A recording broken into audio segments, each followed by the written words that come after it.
आपसे अलग हम नहीं हैं। आप ये कभी मत सोचना कि आपको केवल हम बोलते हैं, हम अपने आप को नहीं बोलते। जहां आप बैठे हैं, जहां आप हैं, वहीं मैं भी अपने आप को गिनती करके बोलता हूं। उसी श्रेणी में मैं भी खड़ा हूं, आपकी श्रेणी में मैं भी हूं। मैं भी अपने को छोड़ करके नहीं बोलता, उसी में मैं भी अपने आप को गिनती करके बोलता हूं। हम लोग धन पा जाते हैं, नौकरी पा जाते हैं, घर बनवा लेते हैं, थोड़ा सुख सुविधा हम लोगों के पास हो जाता है, तो हम लोग कहते हैं भगवान की कृपा है। हम 1000 बार बोल चुके हैं ये भगवान की कृपा नहीं है, कतई भगवान की कृपा नहीं है। भगवान की कृपा आप सब पर है। कहाला में कितने लोग हैं? कोई गिनती करके बता सकता है हमको? एक अनुमान बता सकता है कहाला में कितनी जनसंख्या है? कितना है अनुमान बताओ? 5000?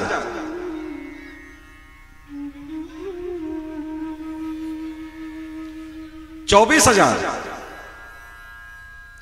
24,000 लोगों में से पंडाल में कितने हजार लोग बैठे हैं? बताओ। कुछ भी हो, जो भी हो, आपकी इच्छा। 20,000 मान लो, 5,000 मान लो, कोई भी संख्या मान लो, संख्या की बात नहीं। कहाला में कितनी जनसंख्या है? यहां कितने लोग बैठे हैं? इस संसार में भगवान की कृपा आप पर है, जो आप कथा पंडाल में बैठ के भगवान की कथा का रसास्वादन कर रहे हैं। इसको कहते हैं भगवान की कृपा। और ऐसा भी नहीं कि इसमें जितने लोग बैठे हैं वो सब अमीर हैं, वो सब अनपढ़ हैं। वेल क्वालिफाइड लोग कितने बैठे होंगे? कितने लोग मास्टर, अध्यापक, डॉक्टर, इंजीनियर भी बैठे होंगे। बहुत गरीब लोग भी बैठे होंगे, बहुत गरीब लोग घर पे पड़े होंगे, बहुत अमीर लोग घर पे पड़े होंगे। भगवान की कृपा है, सबसे बड़ी कृपा है भगवान की। इसलिए कहते हैं सुत, दारा और लक्ष्मी तो पापी को भी होए। और आजकल हम लोग ज्ञान की परिभाषा बदल दिए, क्वालिफिकेशन की परिभाषा बदल दिए। थोड़ा सा हम लोग पढ़ लेते हैं, डॉक्टर, इंजीनियर, वकील हो गए, थोड़ा कुछ हो गए, तो सब कुछ लोगों को लगता है कि बहुत बड़ा आदमी हो गया, बहुत क्वालिफाइड है। उसके अंदर गुण देखे क्या है? उसके अंदर गुण देखे, उसका गुण क्या है, उसका चरित्र क्या है। अगर वास्तव में उसके अंदर विद्या है तो बचपन से एक श्लोक हम लोग पढ़ते आ रहे हैं, क्या?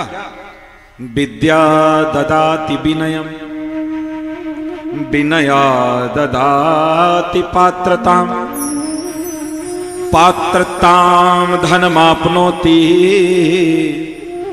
धनात् धर्मं ततः सुखम। क्या पढ़ रहे हैं? विद्या ददाति विनयम। विद्या से क्या आता है? विनय आता है। कितने पढ़े लिखे लोगों के अंदर विनय है? थोड़ा हमें बताना तो। कितने पढ़े लिखे लोगों के अंदर सरलता आ गई, हमको बताना तो। आज की स्टडी, आज की पढ़ाई केवल पेट भरने का एक जरिया है, बस केवल पेट भरने का जरिया। मैं तो कहता हूं जो बड़े बड़े स्कूलों में जिनके बच्चे पढ़ रहे हैं ना, उनके बच्चों को बात करने की भी तमीज नहीं है कि अपने बड़ों से कैसे बात किया जाता है, माता पिता का कैसे सम्मान किया जाता है, घर में कोई आ जाए अतिथि तो उसका कैसे सम्मान किया जाता है, उनको यह भी नहीं पता है। उसको पढ़ा लिखा कहते हैं। जिस पढ़ाई को पढ़ने से व्यक्ति का अभिमान बढ़ जाए उसको ज्ञान कहते हैं? कतई नहीं, वो ज्ञान हो ही नहीं सकता। और हम उस समाज में जी रहे हैं मेरे भाई साहब, जहां झूठ बोलने की भी डिग्री मिलती है, जहां झूठ बोलने की डिग्री मिलती है।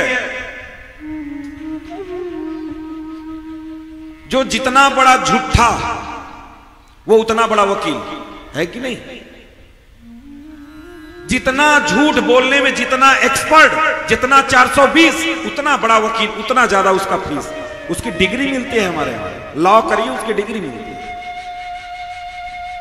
हम उस जमाने में हैं जहां पर गीता पर हाथ रख करके कसम खाया जाता है कि जो बोलूंगा सच बोलूंगा, सच के सिवा कुछ नहीं बोलूंगा, और वहां केवल झूठ ही झूठ बोला जाता है।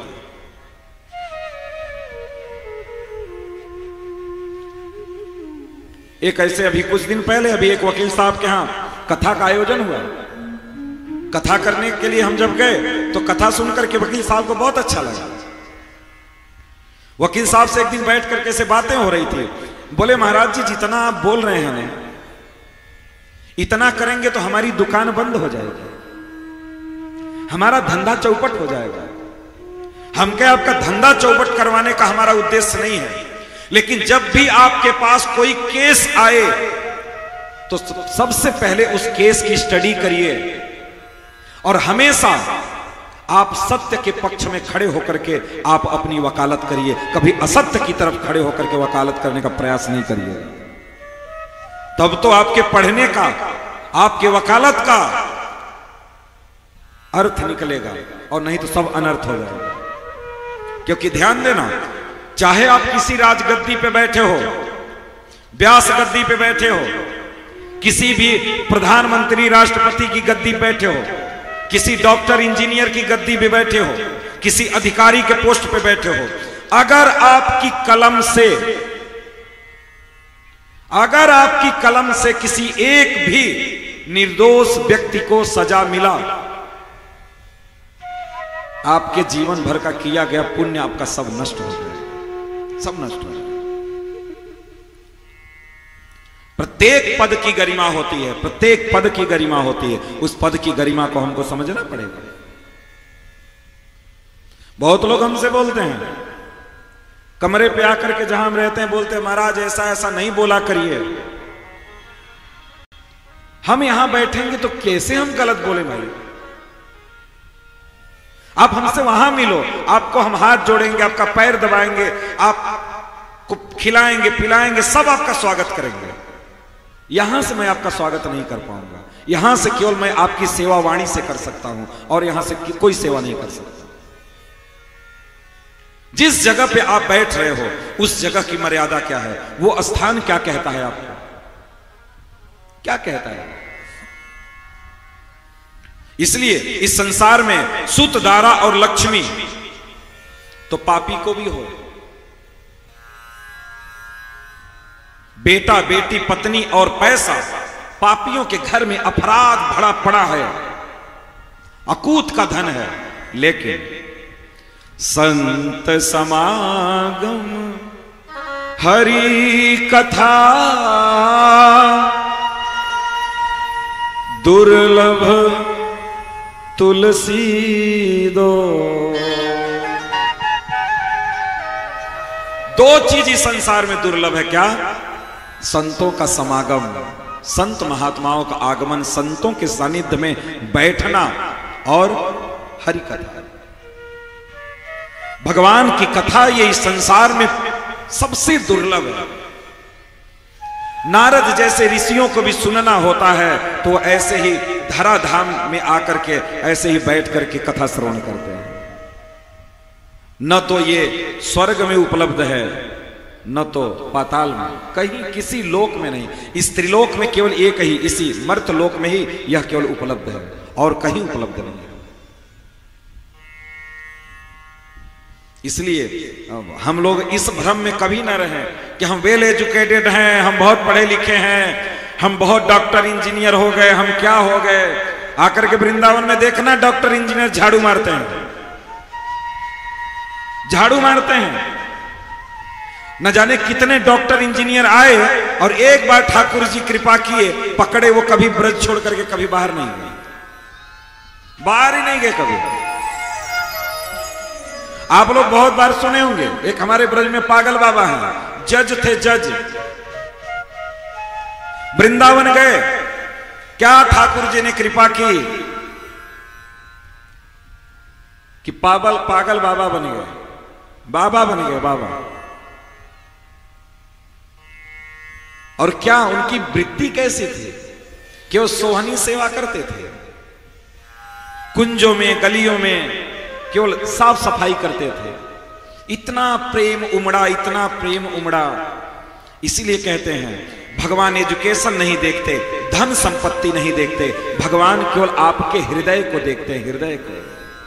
अरे निर्मल मन जन सो मोहि पावा, निर्मल मन जन सो मोहि पावा, निर्मल मन जन सो मोहि पावा, निर्मल मन जन सो मोहि पावा, निर्मल मन जन सो मोहि पावा, निर्मल मन जन सो मोहि पावा, मोहि कपट छल छिद्र न भावा, मोहि कपट छिद्र न भावा, मोहि कपट छल छिद्र न भावा।